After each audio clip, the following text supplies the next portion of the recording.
पूज्य भैया जी, मुझे ये पूछना है कि आत्मा क्या है और मनुष्य के शरीर में कहाँ निवास करती है आत्मा? पुत्री, आत्मा जो है, पहले तो कहते हैं आत्मा सो परमात्मा। वो परमात्मा का तत्व है, अंश है। हम अंशी हैं और भगवान सब जीवों में रहते हैं और सब जीव जो है वो उन्हीं की विभूति मात्र है। तो इसलिए जब आत्म दर्शन हो जाता है, स्वयं का दर्शन हो जाता है, तो बहुत सारी विभूतियां हमें छूने लगती हैं, बहुत सारी विभूतियां अनायास ही हमें मिल जाती हैं जी। उसका बीच बीच में भी अगर दर्शन हो जाता है तो भी हमें बहुत सारी विभूतियों की प्राप्ति हो जाती है। आत्मा जो है वो हमारा मध्य आकाश में रहती है, मध्य चक्र में रहती है। इन दोनों चक्षुओं के बीच में जहाँ पर हम तिलक लगाते हैं, बिंदी लगाते हैं, आज्ञा चक्र के बीच में, यहाँ पर आत्मा निवास करती है। महापुरुषों और ग्रंथों के अनुसार, शास्त्रों के अनुसार आत्मा जो है वो बाल का, जो हमारे बाल का, शर के बाल का अग्रभाग है, उसका भी 10,000वां सूक्ष्म हिस्सा है। इसलिए जो भी आत्मा का दर्शन जब भी करता है तो वो तेज रूप में करता है, लेकिन वो कितना सूक्ष्म है इसका जो आइडिया है या इसका जो भेद है वो केवल संतों ने और शास्त्रों ने ही खोला हुआ है। सामान्य व्यक्ति अगर आत्मदर्शन कर भी लेता है और वो सूक्ष्म हो भी जाता है तो भी वो ये गणना नहीं कर सकता कि वो कितना सूक्ष्म है।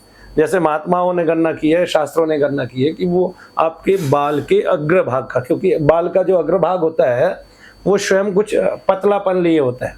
जैसे शेर की पूंछ पीछे से पतली होती है, कुत्ते की पूंछ पीछे से पतली होती है, सेम इसी तरह।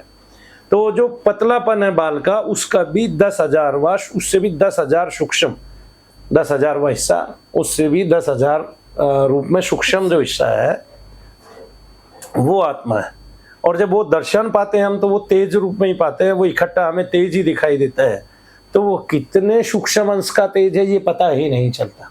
जैसे बल्ब तो 100 वाट का है, लेकिन जब हम दूर से देखते हैं तो बहुत सारी रोशनी हमें दिखाई देती है।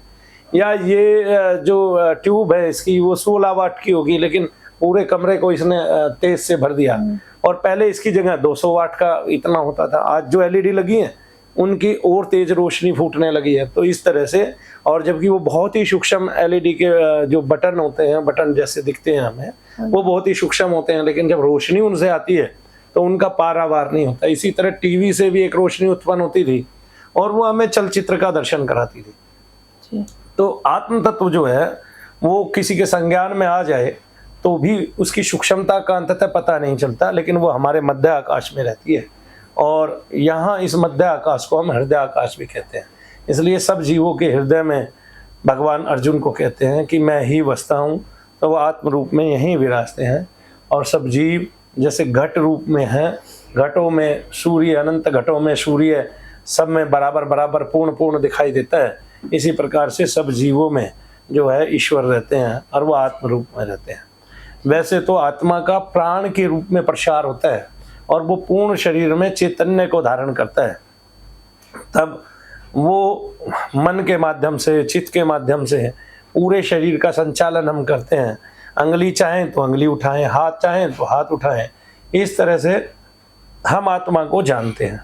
तो मध्य आकाश में आत्मा निवास करती है और कुछ ना कुछ रोज आंख बंद करके जब हम जप करते हैं या भगवान का नाम लेते हैं तो उसके किसी किसी कण का हमें कहीं कहीं से दूर दर्शन होता है। और फिर वो ऐसे दर्शन करते करते एक टाइम में जब हमें ईश्वर से प्यार हो जाता है, प्रेम हो जाता है, या अपने आत्मा से हमें प्रेम हो जाता है और अपने स्वरूप के दर्शन हम करते रहते हैं, तब हमारे सामने ये भेद खुलता है कि इस मध्य आकाश में आत्मा है और वो तेज जो है प्रथमतः प्रकाश के रूप में नजर आता है और फिर अंततः जो है वो ज्योति के रूप में प्रकट हो जाता है।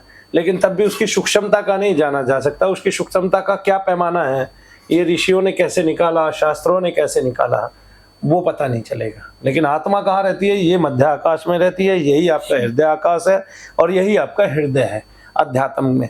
और यहीं पे तिल मात्र आत्मा रहती है और वो श्वेत वर्णीय है। ये शास्त्रों में सब लिखा है और मनु भैया ने यही पाया है जैसा लिखा है। जय शनिदेव सबको।